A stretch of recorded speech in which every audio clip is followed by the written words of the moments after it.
Kevin Jackson Radio Show. Welcome, everybody. Kevin Jackson here. What I like to do is track things. I like to look at trends. You're listening to the Kevin Jackson Radio Show. By the way, we're trending pretty well. Adding stations. We added a couple more stations.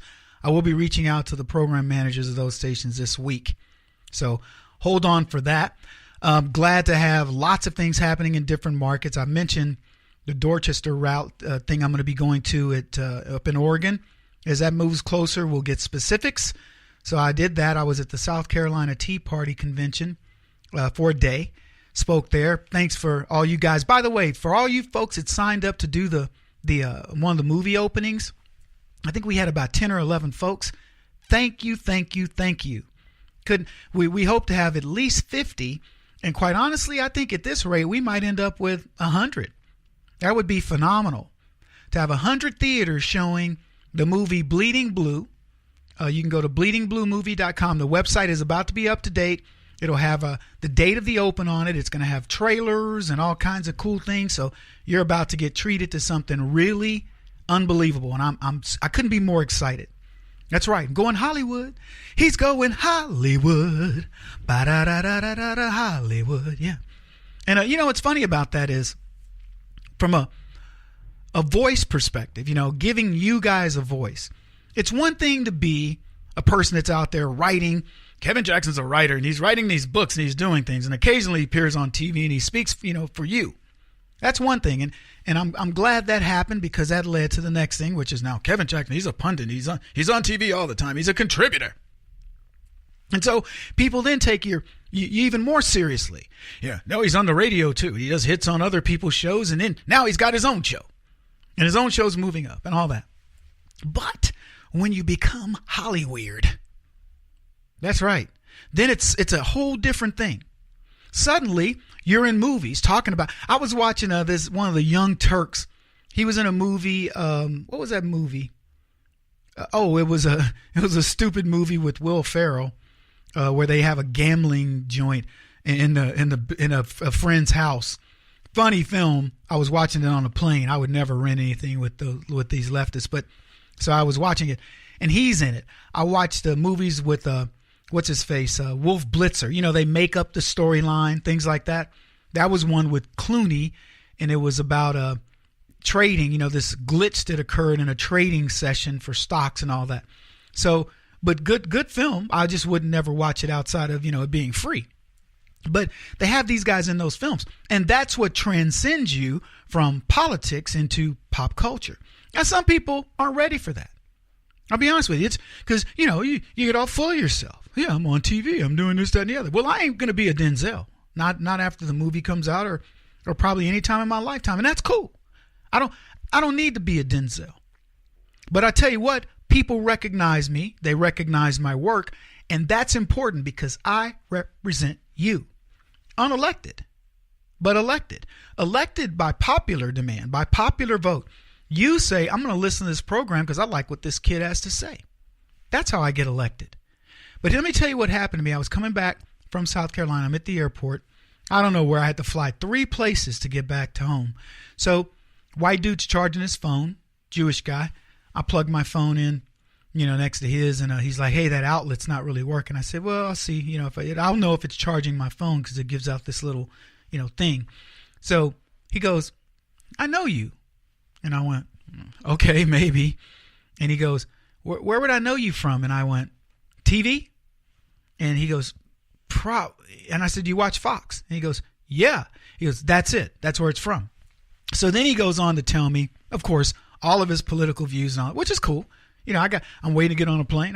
He's got me. I'm his audience. And I think people like that. And I was happy to listen to him because he starts telling me, what do you think's going to happen here? What do you think? Here's what I think. And that's where I get a lot of ideas. I'm like, that's pretty good observation. Or I tell him, nope, I think you're wrong. So I get on that flight, I leave, and I go to the next leg, which was in Chicago. I'm waiting in line, and I see this big black dude. I could tell he was African. You could just tell. And I, in fact, knew he was Nigerian. But he looks back, he's looking for his wife. And he sees me, and I could see him make eye contact and go. And then he turned back around. He goes, you you're the Fox guy, right? And I said, yeah. And he goes in, he was about to say my name. And I stuck my hand out and said, Kevin Jackson. And he goes, I appreciate you so much. You are doing great work. I appreciate you. And his wife just sits there smiling. And so we're all in line yet again. And he's like letting people in front so he can get back to me. And then he's like, Kevin, we have got to do something here. And he goes into this, whole thing of how blacks in America are it's nutty and this, that, and the other. And I said to him, yeah, well, and so I told him about my ancestry DNA, that I was 23% Nigerian. And I know, I tell you're brilliant, And so we talk about tribes in Nigeria and stuff like that. But the thing about it is, here's a guy legally in America now from Africa, Nigerian, and he's telling me, I just so appreciate you not backing down from the message. I've been following you for years and so on and so forth. Folks, that's a tribute to you. It's not a tribute to me. I'm a product of the country that was built by us.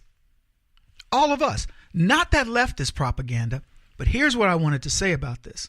These are the guys, these two people, recognize me. And there were others. I mean, I could kind of see when they look up, like, you can see people making eye contact. Now, could have been leftists that hate me. I don't know. They never approach me. All the guys that want to beat my butt or whatever, I've never seen them in an airport coming up to me going, yeah, man, I'm that dude you were talking smack to on Twitter. Yeah, well, okay. What we going to do this here? They never do anything. But I see people that know me and appreciate my work and come up. I want you to imagine what that's going to be once this film comes out. These people saying, thank you, thank you, thank you. A police officer at the South Carolina Tea Party convention, he and I were talking. I said, hey, I just want to tell you, I appreciate what you guys do. We talked about the movie. Other people were coming out taking pictures and stuff, and he didn't know me. And as we were talking, he says, not to interrupt, but he goes, I hope that you talk louder about this. And I went, what do you mean? He goes, I want more people to hear. I said, man, I don't know what more I can do for you. I'm on TV preaching, this anti-cop nonsense against, you guys. I'm preaching about it. And went on to say what happened to me in Cleveland where cops are taking pictures. So I was signing books and he comes in and he grabs my card. So look, we're getting through is all I can tell you. Little by little, one by one, day by day, but we're doing it. Back in a bit. This is the Kevin Jackson Radio Show. Do you owe back taxes to the IRS or state? The secret to avoiding the IRS nightmare is to seek professional representation. My friends at Security Tax Associates provide the most cost-effective and ethical representation in the industry while helping to avoid seizures, levies, and wage garnishments. Security Tax Associates is here to ensure that the appropriate steps are taken to permanently eliminate any possibility of future tax burdens once and for all. For a free, no-obligation consultation, contact Security Tax Associates, 844-779-4177. That's 844-779-4177. 844-779-4177. Or visit them at securitytaxassociates.com.